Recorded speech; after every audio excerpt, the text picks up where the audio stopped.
Olá, seja muito bem-vindo, seja muito bem-vinda. Eu sou a Roberta Garcia e este é o videocast Em Detalhes. Aqui sempre com o convidado nós mergulhamos para analisar um tema do nosso dia a dia. Hoje nós estamos ao vivo porque o assunto do momento é: o que acontece agora depois que Bolsonaro se tornou réu? É que ontem a primeira turma do STF decidiu por unanimidade tornar réus, além do ex-presidente Jair Bolsonaro, mais 7 aliados por tentativa de golpe de Estado em 2022. 5 ministros votaram para aceitar a denúncia oferecida pela PGR. Os crimes imputados ao ex-presidente e aliados foram organização criminosa armada, tentativa de abolição violenta do Estado Democrático de Direito, golpe de Estado, dano qualificado pela violência e grave ameaça, além de deterioração do patrimônio tombado. Por isso, hoje eu converso ao vivo com o professor e também advogado em Direito Penal, Davi Tangerino. Olá, bom dia, é um prazer recebê-lo, seja muito bem-vindo ao Em Detalhes. Obrigado, um prazer estar aqui.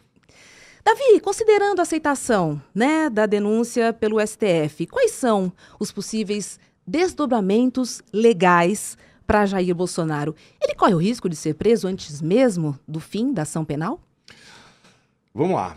A prisão no Brasil, ordinariamente, ela é resultado de uma sentença condenatória, então, primeiro, transitada em julgado, ou seja, contra aquela adesão não cabem mais recursos. Todavia, nós temos no Código de Processo Penal algumas previsões das chamadas prisões cautelares, né? A mais conhecida delas é a prisão preventiva, que não é uma antecipação da pena. É por isso que ela é uma cautelar. Ela tem uma função acessória ali, que é proteger o julgamento. Então, se o sujeito coage uma testemunha, tenta destruir prova, vai fugir, alguma coisa assim, então o juiz, a juíza, decretam uma prisão. Neste caso, então, até agora não houve, vai depender do próprio Jair Bolsonaro. Se ele não tomar nenhuma medida extrema que pareça atentatória ao processo, eventual pena só virá ao final do processo. A decisão unânime, da primeira turma do STF indicou aí uma postura coesa, eu entendi, da Corte em relação aos crimes contra o Estado Democrático de Direito. Como é que você interpreta esse posicionamento dos ministros? Bom, primeiro eu acho que era o esperado, né? A denúncia, talvez dando um passo atrás, né? O que é uma denúncia e o que é o recebimento da denúncia, né? A denúncia, eu gosto sempre de explicar, ela é um projeto acusatório. O Ministério Público Federal, nesse caso a Procuradoria-Geral da República, olha tudo aquilo que foi produzido na fase de inquérito, né? Junta aqueles pedacinhos e propõe uma interpretação. A minha interpretação desses fatos com essas provas é a seguinte, e ela, ela tem correspondência a essa lista de crimes, então eu acho que foram essas pessoas, com base nessas provas, e elas têm que ser condenadas. O que é este momento, então, de recebimento da denúncia? É o momento em que o judiciário não entra no mérito se o sujeito é culpado ou não é culpado. Este é o momento só de dizer o seguinte, olha, a lei coloca alguns requisitos para que uma denúncia seja válida, coerente, que ela pare em pé, né? Portanto, não me surpreende, porque, na minha opinião, a denúncia estava correta, consistente, robusta, tinha um monte de elementos e tal, né? E, portanto, o normal diante de uma denúncia como essa, o esperado diante de uma denúncia como essa, é que haja o recebimento. De novo, por que eu estou insistindo muito nisso? Agora é uma espécie de um checklist se o Ministério Público cumpriu o mínimo que a legislação exige para começar uma ação penal. Portanto, a gente não deve deduzir que então essa mesma coesão vai estar presente na hora de avaliar o mérito. Porque aí, então, é preciso agora ter prova contraditada, robusta, forte, de que os fatos realmente aconteceram provavelmente, muito provavelmente, do jeito que a PGR tinha imaginado. E ontem o ministro Alexandre de Moraes destacou o papel da liderança do ex-presidente Bolsonaro na suposta, entre aspas, trama golpista, que teria começado lá em julho de 2021, inclusive. Só que ontem Bolsonaro deu uma entrevista, após se tornar réu, e disse que não convocou os conselhos da República e da Defesa para dar o golpe. O que ele quis dizer com isso? Vamos lá.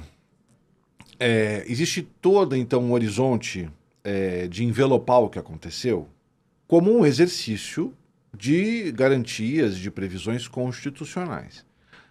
Antes até de a gente falar disso, é importante a gente lembrar o famoso artigo 142 da Constituição Federal, na interpretação dada pelo Ives Gandra, de que as Forças Armadas são um poder moderador, né?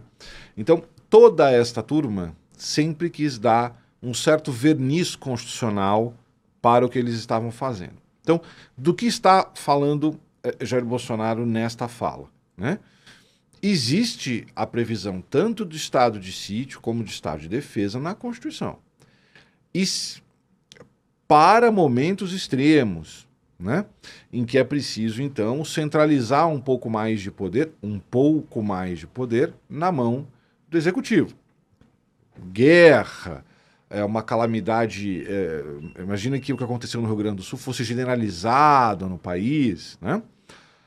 Mas a Constituição vai criando passos, então tem que chamar o Conselho, tem que passar pelo Congresso e tal. Por que essa história não me impressiona, né? Porque o nome do...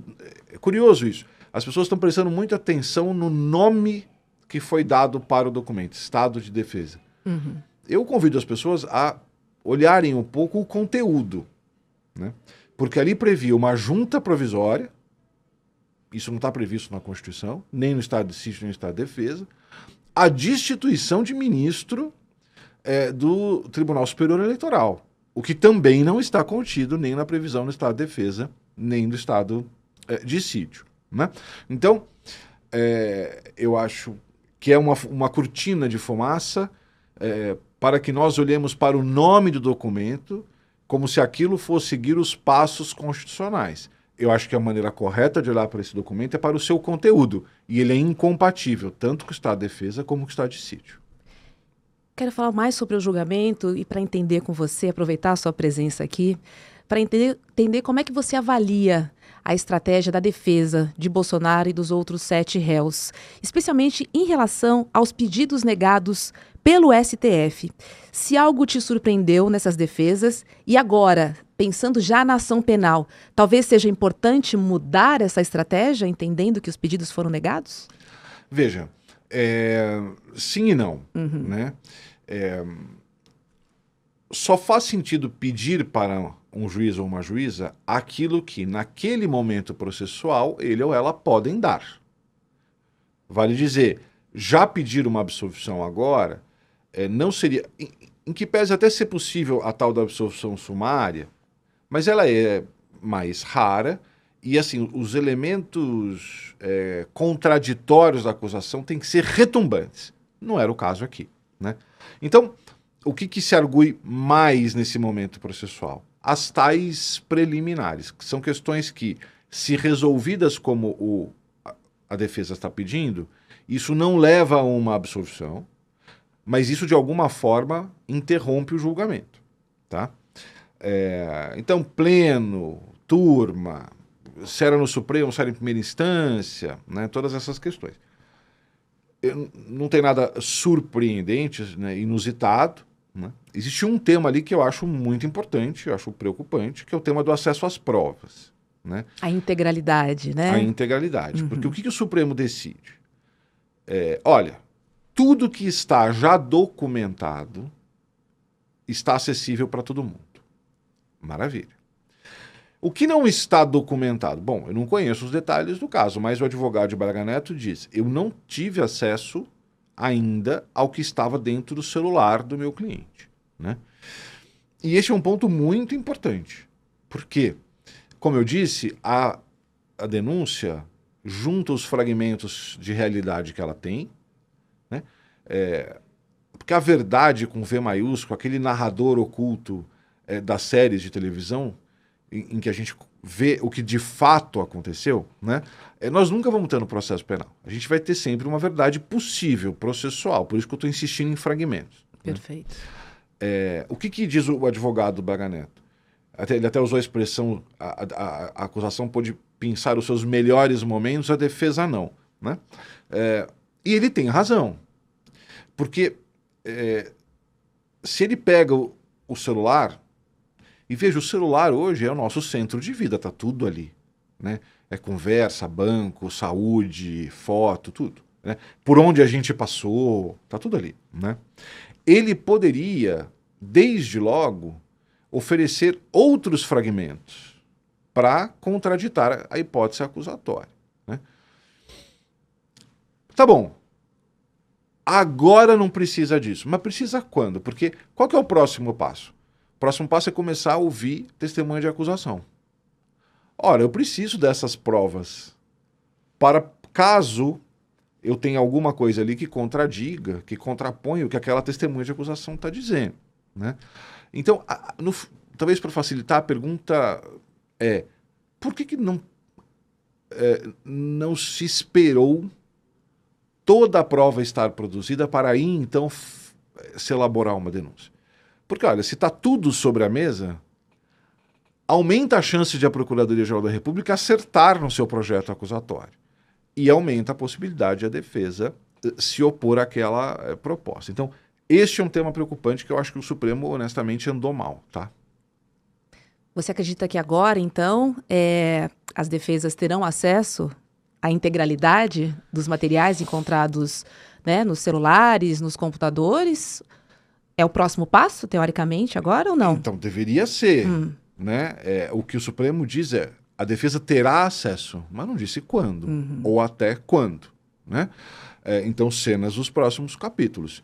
Marcada a instrução, né, marcada a primeira audiência, eu tenho certeza que as defesas vão voltar e falar assim: e a prova? Eu preciso da prova. Né?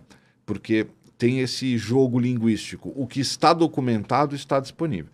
Então, até para que as pessoas entendam do que nós estamos falando. Quando a polícia apreende um celular, né, ela extrai aquilo, elabora um relatório, e o relatório é sempre os melhores momentos, para continuar na analogia. Sim. Né? Mas o material bruto está lá, inteiro, né? Para que, então, a defesa fale: olha, beleza, você pegou esse pedaço aqui, eu estou mais interessado nessas outras conversas, ou nesses outros arquivos, ou nesses outros registros de presença, né? Cenas dos próximos capítulos. Não sei quando isso vai estar disponível. E, Davi, além da integralidade que a gente está conversando aqui, eu queria falar sobre a delação de Mauro Cid, principalmente no voto e no posicionamento do ministro Luiz Fux. Você acha que na ação penal, tanto a integralidade, se é que ela não for, né, liberada, e a delação do Mauro Cid serão dois tópicos importantes? Sem dúvida. Já seriam, ainda que a delação tivesse sido menos controversa, vamos dizer o seguinte. Né? Por quê? Em 2014, com a Lava Jato, né, a lei que autorizou a colaboração premiada era novinha. A lei é de 2013. Né? Então, no final do dia, a Lava Jato foi um grande laboratório de testagem daquela nova previsão legal. E na percepção do Supremo, passados os anos, houve muita colaboração em que tinha muita conversa e pouco elemento de prova para respaldar aquela conversa. Né? Depois, inclusive, isso levou a mudanças legislativas, dizendo: você não pode ter nenhuma providência grave baseado apenas no relato do colaborador. Então, virou então carne de vaca, em qualquer caso que tem colaborador, discutir se aquilo que está sendo levado como variável para me condenar é baseado exclusivamente na narrativa ou se tem outros apoios. Então, esse debate já estaria colocado. No caso do Mauro Cid, a coisa fica particularmente complicada. Por quê? Ele foi chamado... O ministro Fux fala em 9, eu acho que ele erra, tá? Porque o que diz o ministro Alexandre de Moraes ele foi ouvido 8 vezes, alguma coisa assim, mas não é que cada vez ele mudou a versão, né? Quando você vai fazer uma proposta de colaboração, Roberto, você fala assim, ó, eu vou falar sobre 15 coisas. E o que o Ministério Público faz? Ele fala, então tá bom. É algo bem parecido com o que a gente está fazendo aqui, inclusive. Então eu vou gravar, você fala sobre a coisa 1. Fecha. Começa um outro. 2. Bom, uma hora o dia acaba. Aí você volta, aí você volta, aí você volta. Então eu acho que quando o ministro Alexandre fala em 8, ele quis dizer sessões e não versões. Mas nós conhecemos, então, publicamente, 2 vezes em que o Mauro Cid foi chamado para tomar uma bronca dizendo, amigão, você está se contradizendo. A primeira, se eu não estou enganado, uma delas, eu não sei só se foi a primeira ou a segunda, a Veja tem acesso a um vídeo em que ele fala, eu falei o que eles queriam ouvir, eu fui coagido. O juiz não tem opção. Ele chama o Mauro Cid e fala, então, amigão, é o que você falou? Não é o que você falou. Por que eu estou falando de tudo isso? Né? Porque o ministro Fux fala, 9 colaborações não é colaboração nenhuma. Né? 9 versões não quer dizer nada. Bom, então nós estamos no campo, né, da nulidade, se a colaboração valeu ou não valeu. Mas aqui é importante a gente separar o seguinte, existem 2, em termos de grupo, né, 2 grupos de nulidades, nesse caso, com efeitos diferentes. Vou começar com o mais simples. Né? O que a lei fala? Olha, colaborador, se você mentir ou se você omitir dolosamente alguma coisa, tipicamente para proteger alguém, tem um amiguinho meu que eu quero deixar de fora. Né? Qual é a consequência disso? Você perde o seu acordo, mas prestem bem atenção. O que você produziu de prova vai ser usado não só contra os outros, mas contra você, colaborador. Esse grupo de nulidades não interessa para os outros réus. Esse tipo de nulidade só prejudica o Mauro Cid. O que os outros réus parecem querer? Um outro tipo de nulidade que tem a ver com a voluntariedade. Então, tem tanto um jeito que apareceu anteontem nas sustentações, né? Que ele foi coagido, e aí, se essa nulidade emplaca, nada valeu. Uhum. E isso interessa para todo mundo. Esse é o ponto que eles vão tentar bater, né? Ou uma versão disso que quando ele era chamado para prestar contas das inconsistências, né? Ele era induzido a confirmar as hipóteses da PGR. Então, era como se operasse de maneira inversa. Que a história já tinha sido contada e que ele estava ali para corroborar em alguns pontos. Isso também tem comunicação com a voluntariedade, com a espontaneidade e tal. Então, a defesa parece, obviamente, né, porque é o que traria benefício para os outros réus caminhar para este lado. Agora, para não me alongar muito, eu só quero convidar os ouvintes a acompanharem comigo o seguinte. Para Fux sustentar essa posição, ele vai ter que dizer que o Alexandre de Moraes ou coagiu ou induziu o Mauro Cid. Então, o custo político de assumir essa posição contra um colega é alto. Por isso que como eu leio essas entrelinhas, eu acho que o Fux vai propor que não se dê ao Mauro Cid a totalidade do prêmio que foi convencionado. Algo do tipo, olha, o colaborador nota 10 recebe tudo que foi prometido. O nota 5, metade. E você foi nota 5. Alguma coisa por aí. Davi, quero trazer um conteúdo político aqui para a nossa conversa, porque a Câmara dos Deputados já iniciou ontem mesmo a trabalhar mais seriamente pela anistia. E aí o PL, inclusive, ameaça obstruir a Câmara se Hugo Mota não pautar o projeto da anistia. Agora eu te pergunto, não seria inconstitucional anistiar aqueles que atentam contra o Estado Democrático de Direito, isso de acordo com o artigo 5º? Pois é. Temos um grande imbróglio diante de nós. A Constituição não veda expressamente anistia para este tipo de crime, porque este tipo de crime não está na lista de crimes hediondos.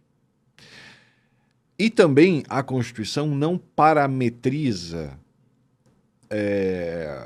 o exercício genericamente do que a gente chama de direito de graça, né? Ela não coloca, tirando essa história de não poder ser para crime hediondo, tráfico de drogas e os equiparados a hediondo, né? Ela não coloca limites expressos, tá? Bom, aí você me pergunta, então, se a Constituição expressamente não proíbe esse tipo de anistia, logo ela é constitucional. Por isso que eu falei, do ponto de vista formal explícito, né?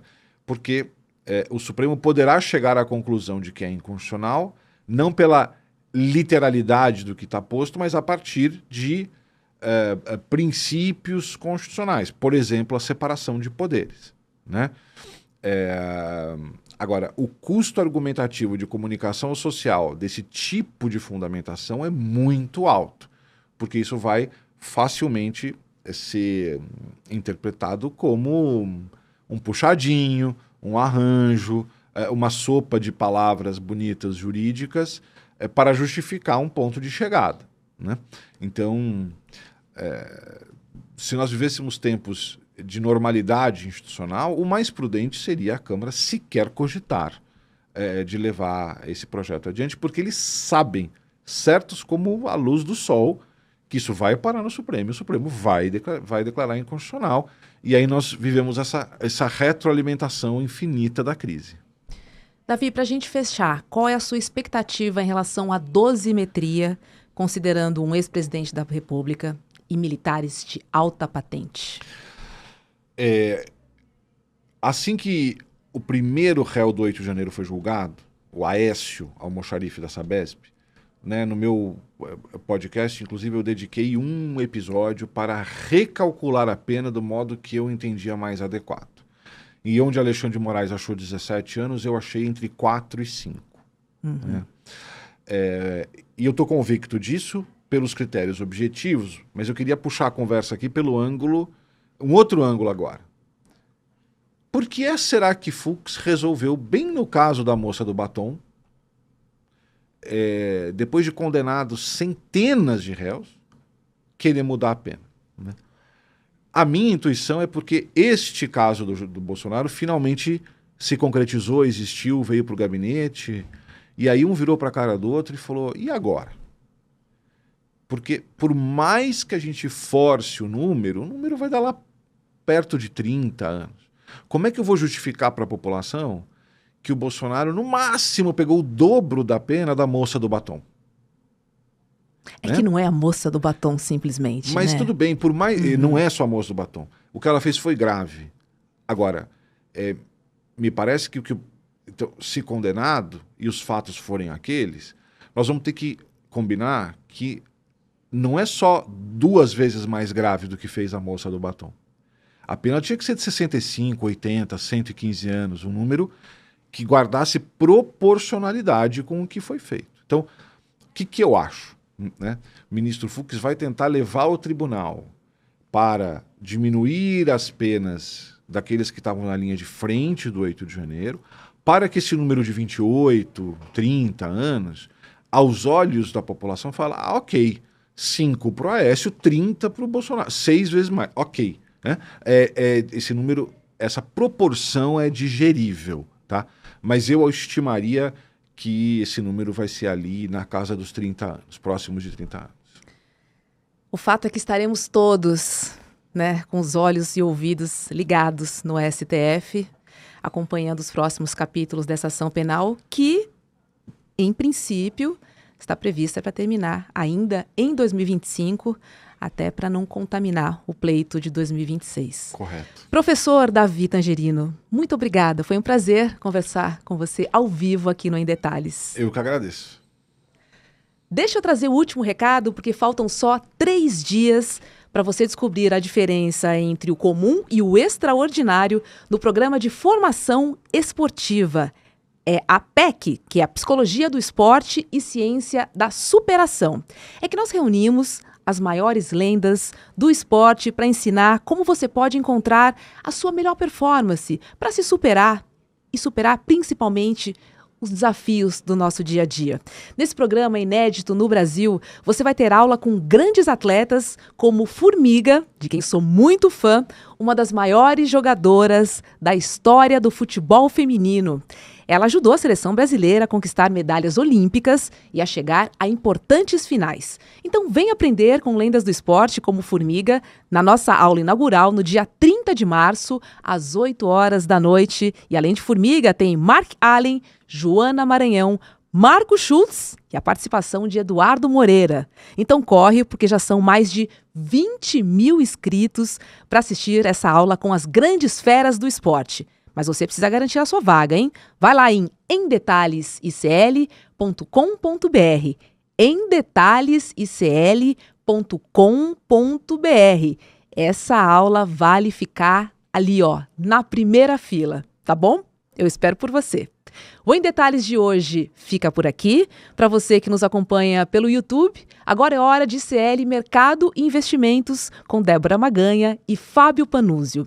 Obrigada pela sua companhia e a gente se encontra aqui na programação do ICL. Tchau, tchau.